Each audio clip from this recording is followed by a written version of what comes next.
So the previous video I made was about capacitors, which store electric energy. So now let's start talking about how much electric energy a capacitor could store.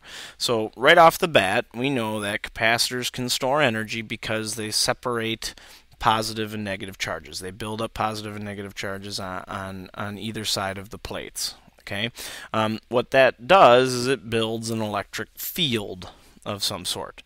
And the electric field has the ability to do work. Therefore, the energy stored in an electric field, has the ability to do work, and that energy stored is equal to the work done to actually charge that particular plate.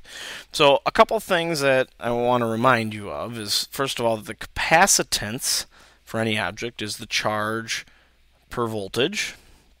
Okay, and if I made a graph, and I think the graph helps here, if I made a graph of charge versus voltage, and I graphed it, what I should see is that as the voltage goes up, Q goes up, as long as this capacitance is a constant value.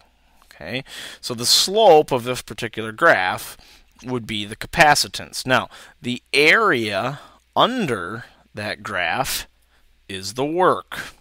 So the work done to charge a capacitor is equal to the charge times the voltage divided by 2. Why? Because this is a triangle. This is 1/2 base times height. It's very much like when we did springs and we did force and the displacement. Okay, that area under there was the work done in that particular case as well, and it was a triangle. Okay, this particular amount of work is known as potential, or potential energy, or stored energy. Okay, for AP in your packet, they list that potential energy, or the stored energy in a capacitor, as UC.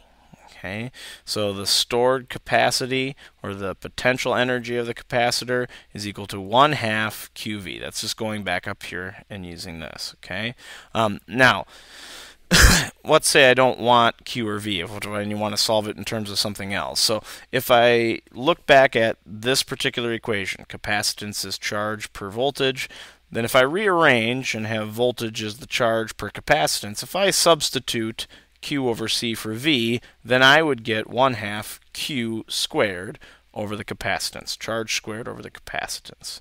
Okay? Or let's say I didn't want the charge, I wanted the potential energy in terms of the capacitance and the voltage, so to get rid of this, I'll rearrange this equation, so it's Q is CV, substitute that in, and we get that the stored potential energy in the capacitor is 1/2 CV squared.